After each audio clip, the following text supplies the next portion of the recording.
ఆరితి తయారు చేసుకుందాం. ఆరితి తయారు చేసుకోవడానికి వాటర్ పోసుకుందాం. ముందు పిండి ఉక్కబెట్టుకోవడానికి ఒక అర గ్లాస్ నీళ్ళు పోతున్నాను.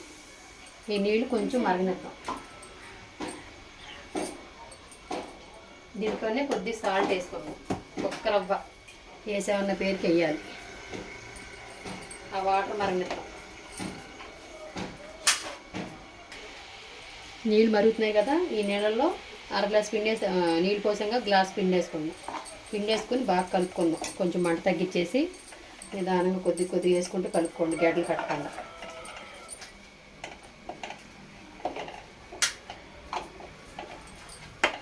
నీళ్ళు ఎక్కువ పట్టవు. ఒకవేళ మీకు నీళ్ళు ఏమైనా తక్కువైనాయి, పిండి మిగిలిపోయింది అనుకుంటే ఒక రవ్వ నీళ్ళు పైన జిమ్ముకోండి, సరిపోద్ది. అంతేగాని నీళ్ళు ఇంతే పెట్టాలి ఇంతే అని కరెక్ట్గా అనేది ఏమీ లేదు. ఒక పిండికి ఎక్కువ పడతాయి, ఒక పిండి తక్కువ పడతాయి. ఇలా కలుపుకున్నాక కొద్దిగా మూత పెట్టుకుని ఒక 5 నిమిషాలు సిమ్లో పెడదాం. పిండి అంతా బాగా కుక్ అవుద్ది. ఒకసారి చూద్దాం. పిండి ఇలాగా కుక్ అవుతే చాలు. గ్యాస్ బంద్ చేసుకొని పిండి బాగా చల్లారనిద్దాం.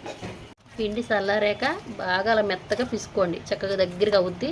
కొద్ది తీసుకొని తాలికలు చేసుకుందరు. కానీ చపాతీ రాయి తీసుకొని కొద్దిగా వరిపిండి చల్లుకొని చిన్న చిన్న ముద్దలు తీసుకొని తాలికలు చేసుకోండి. ఏమి చేతికి అంటుకోకుండా చక్కగా వస్తాయి తాలికలు.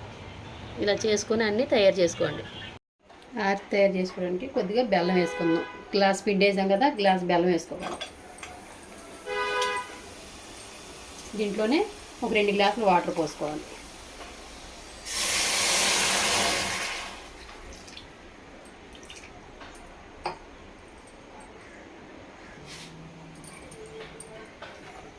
బెల్లం నీట్గా ఉన్న బెల్లం వేసుకుంటే ఇలా డైరెక్ట్గా వేసేసుకోండి. ఏమైనా నలకలు ఉన్నాయనుకుంటే కరగబెట్టి వడగట్టుకుని వేసుకోండి.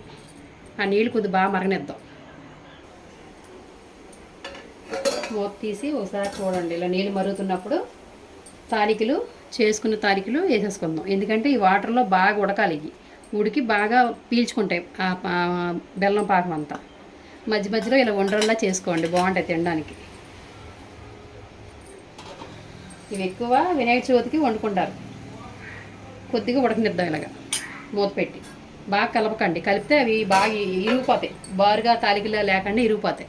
అలా ఉడకనివ్వండి. ఇలా ఉడుకుతున్నప్పుడు కొద్దిగా ఇలాచీ పౌడర్ వేసుకుందాం. మెత్తగా కొంచెం మిక్సీ పట్టుకొని ఇలాచీ పౌడరు. దీంట్లోనే ఒక కొబ్బరి చిప్ప బాగా తురుముకోండి. ఇలా తురుముకోండి, బారుగా తురుముకుంటే బాగా కనబడుద్ది.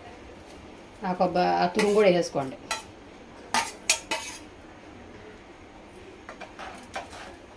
కొద్దిసేపు ఉడకనిద్దాం. ఇలా ఉడుకుతున్నప్పుడు ఒక 2 చెంచాలు వరిపిండి తీసుకోండి. వరిపిండి తీసుకొని దీనిలో కొంచెం కొద్ది వాటర్ పోసుకొని కలుపుకొని వేసుకుందాం.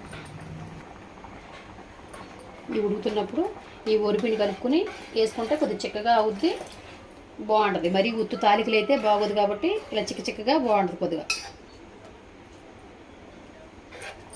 కొద్దిగా ఉడకనిద్దాం. ఇలా వేసుకున్నాక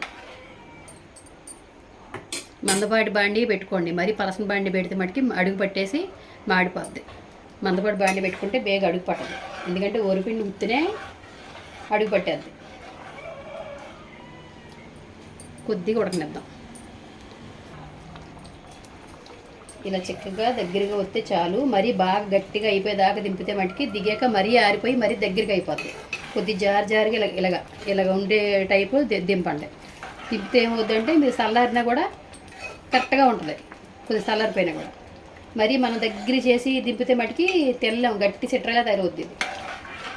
అందుకే ఇలా జారిగా దింపండి, సరిపోద్ది కరెక్ట్గా. వేడి ఆరితే తయారు.